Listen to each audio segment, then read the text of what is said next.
통해서 하나님이 뜻을 이루시기 위해서 어떻게 하시는지 우리가 본문을 통해서 함께 은혜를 나누기를 원합니다.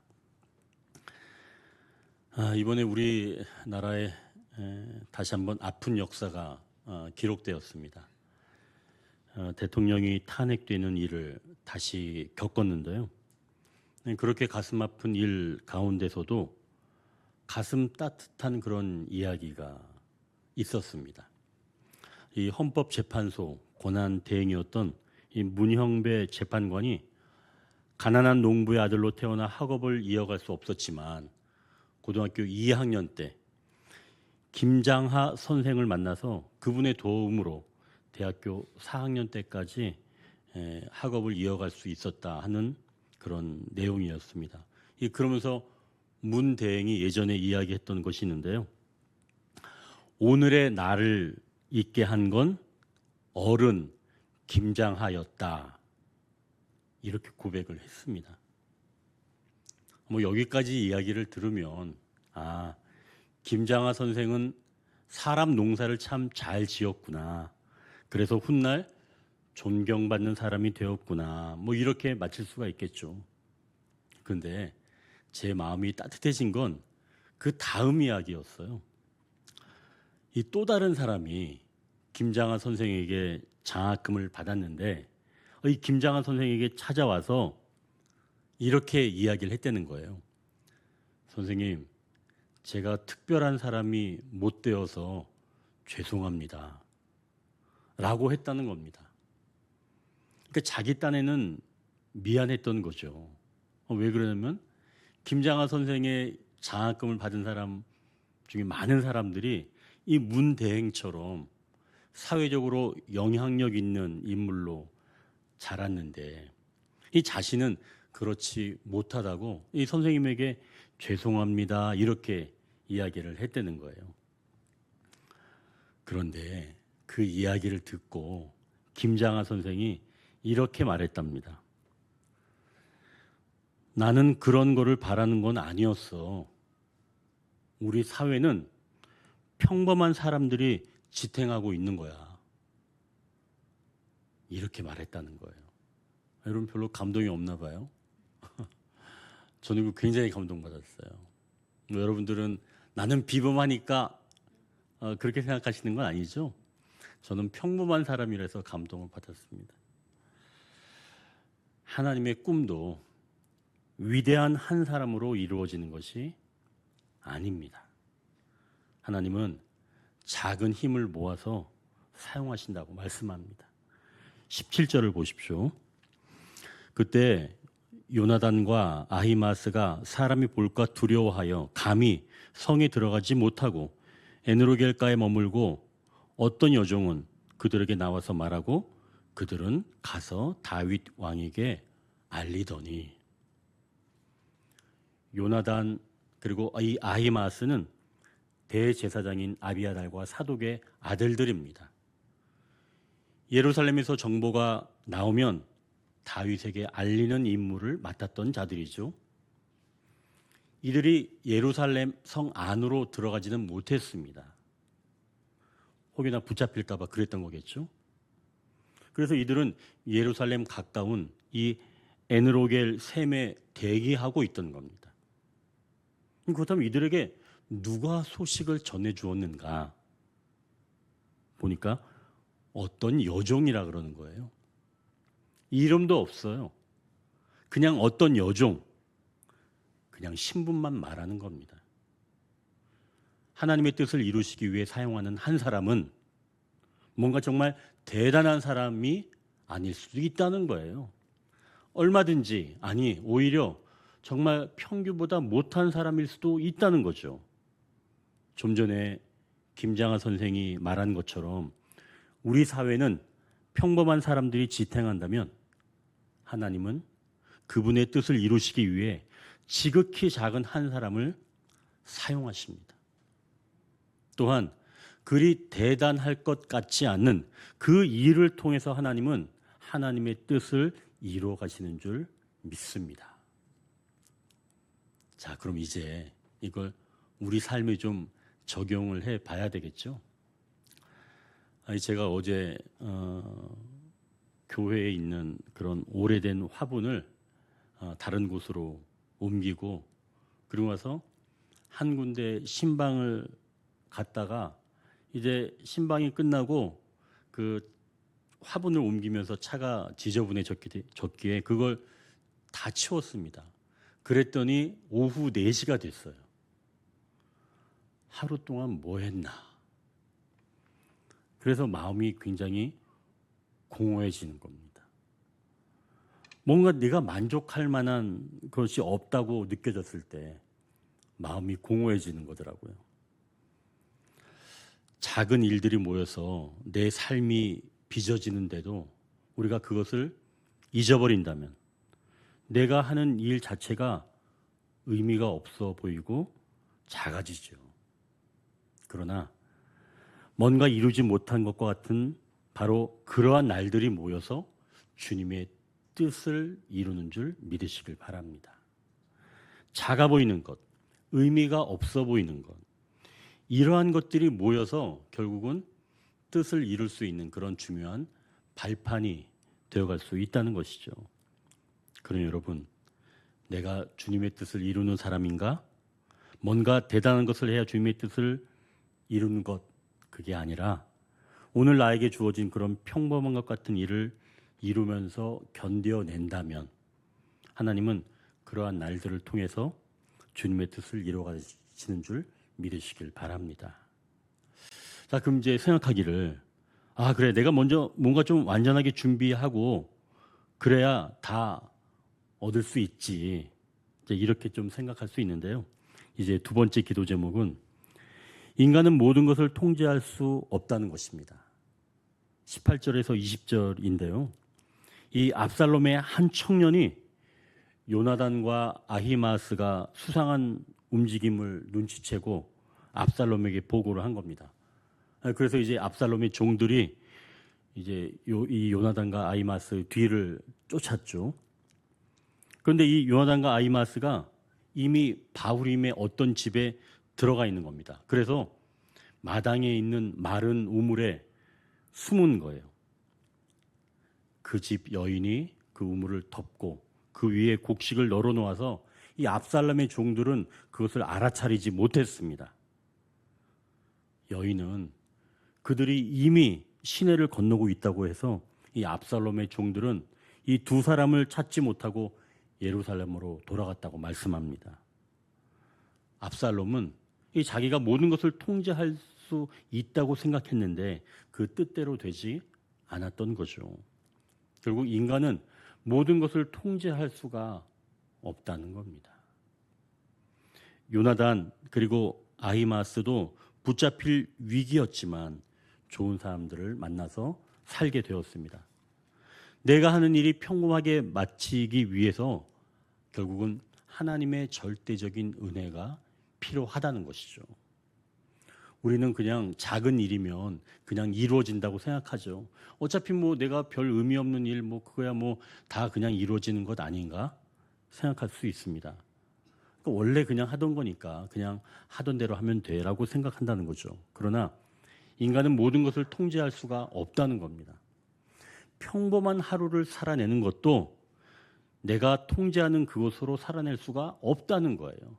그러니까 우리가 평범한 일, 평범한 일상 이런 것도 내가 전혀 통제할 수가 없다는 거죠. 자, 그럼 이제 우리의 작은 일상, 평범해 보이는 일상에서 정말 필요한 것들이 무엇일까요? 우리가 통제할 수 없다는 것을 인정하면 그때 구해야 될 게 바로 하나님의 은혜입니다. 그러니까 우리가 평범한 일상에서도 하나님의 은혜를 구해야 한다는 거예요.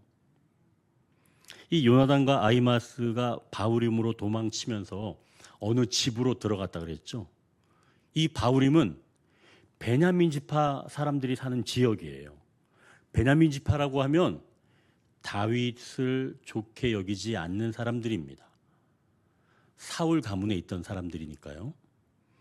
그럼 다윗과 적대적인 그러한 관계에 있는 사람들이 바후림에 있는 사람들이라면 지금 다윗에게 빨리 보고하려고 하는 이 다윗 사람들도 사실은 어떻게 보면 바울임 사람들과 적대적인 사람들이겠죠.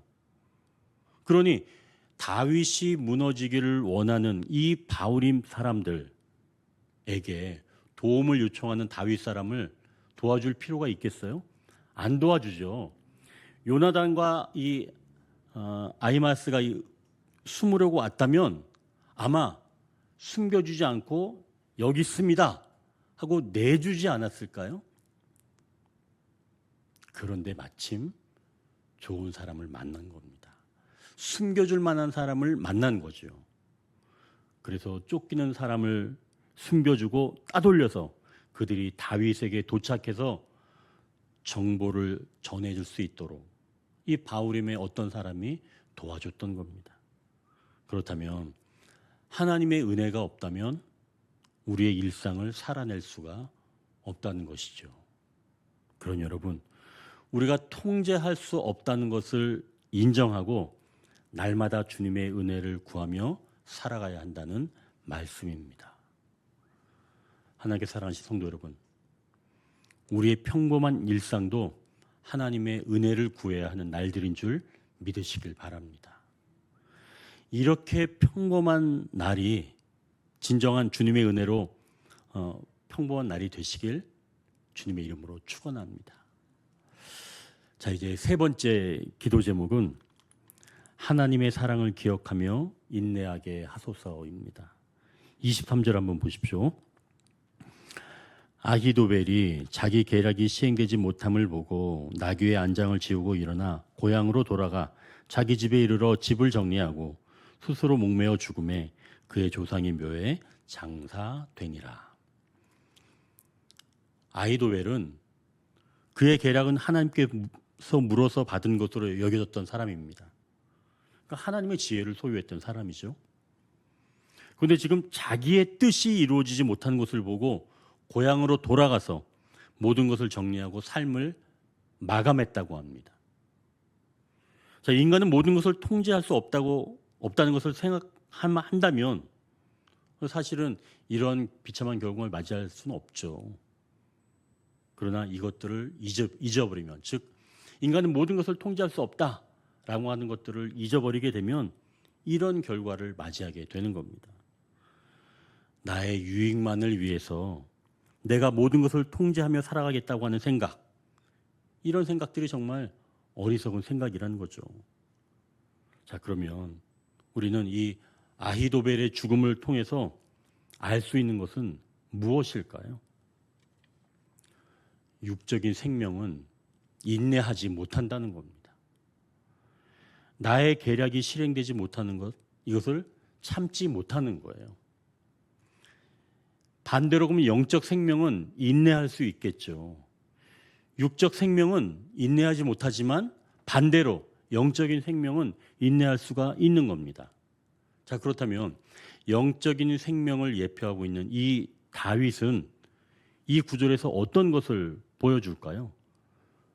영적 생명을 보여주는 다윗이 이 하나님의 중징계에도 하나님의 사랑을 기억하며 인내하게 된다면 어떤 일이 일어나는지 27절에서 29절까지 말씀하고 있는 겁니다. 한번 잘 들어보십시오.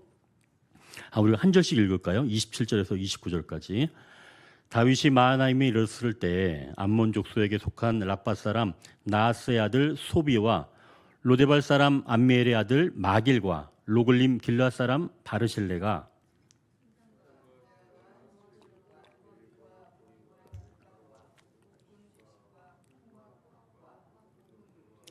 꿀과 버터와 양과 치즈를 가져다가 다윗과 그와 함께한 백성에게 먹게 하였으니 이는 그들 생각에 백성이 들에서 시장하고 고나고 목마르겠다 함이더라. 여기서 지금 암몬 족속의 아들 소비가 나오죠. 이 암몬의 왕 나하스의 아들입니다. 자기 형 한운과는 좀 결이 다른 사람이죠. 자기 형 한운은 다윗과 적대적인 관계를 맺었던 사람인데 이 동생은 지금 다윗과 좋은 관계, 이 소비는 좋은 관계를 유지했습니다. 또 그리고 암미엘의 아들 이 마길은 누구냐면 요나단의 아들이었던 무비보셋을 보살펴준 사람이에요. 근데 지금 다윗이 이렇게 되니까 도와주러 왔다는 겁니다. 이것은 곧 다윗이 무비보셋을 잘 보살펴 주었다는 그런 사실을 아마도 이 마길이 듣고 이제 이 마길이 다윗을 도와주러 나왔던 거겠죠. 자, 그리고 마지막 이 바르실레는 길르앗 지역의 부자입니다. 이 사람들이 지금 침상, 대야, 질그릇, 즉 야전에서 사용할 수 있는 기물과 각종 음식을 가져온 거예요. 그런데 여기서 중요한 건 그냥 가져온 게 아니라 이들이 어떤 마음을 먹고 왔는지 그게 중요한 거예요. 29절 하반절을 다시 한번 보십시오. 이는 그들 생각에 백성이 들에서 시장하고 곤하고 목마르겠다 함이더라. 그들이 기물과 식량을 가져온 이유는 백성들이 시장하고 곤하고 목마르겠다라고 생각해서 가져온 거라는 거예요. 즉 그동안 다윗이 놓쳤던 왕의 생각을 보여주는 거죠. 왕이 어떤 생각을 해야 하는지, 그리고 어떤 행동을 해야 하는지 이 세 명의 사람들을 통해서 알게 해주시는 거죠. 그렇다면 이 모습을 통해서 다윗이 그동안 놓쳤던 그러한 생각들, 행동을 이들의 모습을 보면서 알게 되지 않았을까요? 하나님의 사랑을 기억하며 인내할 때 하나님은 돕는 자를 보내주시면서도 나에게 정말 원하셨던 바로 그 모습을 그들을 통해서 보여주신다는 말씀입니다. 나에게 진짜 원하시는 그 모습을 보여주시는 거예요. 다른 사람을 통해서. 그러니 여러분, 내가 하나님의 그 사랑을 기억하며 인내한다면 하나님께서는 내가 어떻게 회복하기를 원하시는지 하나님이 원하시는 그 아름다운 모습을 다른 사람을 통해서 보여주시는 줄 믿으시길 바랍니다. 그게 여러분 인내하는 이유예요. 하나님의 사랑을 기억하고 인내한다면 하나님은 분명히 보여주신다는 거죠. 내가 어떻게 회복되기를 원하시는지. 이거 정말 놀라운 진리예요. 그러니 여러분, 영적 생명을 가진 자는 하나님의 사랑을 기억하며 인내하는 자이고, 그렇게 하나님의 사랑을 기억하며 인내할 때 하나님은 그가 진정한 어떤 모습으로 회복되기를 원하시는지 하나님은 샘플을 다른 사람을 통해서 보여주신다. 돕게 하시면서 보여주신다 라고 하는 것이죠. 그러나 여러분, 바로 이것이 하나님의 뜻을 이루시기 위해 사용하는 방법들인 줄 믿으시길 바랍니다. 하나님은 뜻을 이루시기 위해 하나님은 작은 힘을 사용하신다고 말씀합니다. 그래서 하나님은 평범한 일상이 무료하게 느껴지지 않게 우리가 하나님을 신뢰하며 더욱더 그 작은 하루를 살아내기를 원합니다. 두 번째 기도 제목은 인간은 모든 것을 통제할 수가 없다는 것이죠. 그래서 하나님의 은혜가 아니면 우리가 평범한 일상도 살아낼 수가 없다라고 하는 것입니다. 그래서 마지막 세 번째 기도 제목은 하나님의 사랑을 기억하며 인내하게 하소서라고 우리가 인내할 때 하나님은 우리가 진정으로 원하는 모습, 그런 모습이 어떤 것인지 돕는 자의 모습을 통해서 보여주신다는 겁니다. 이제 그것을 기억하시고 오늘 우리가 이 기도 제목을 가지고 찬양하시는 후에 함께 기도하기를 원합니다.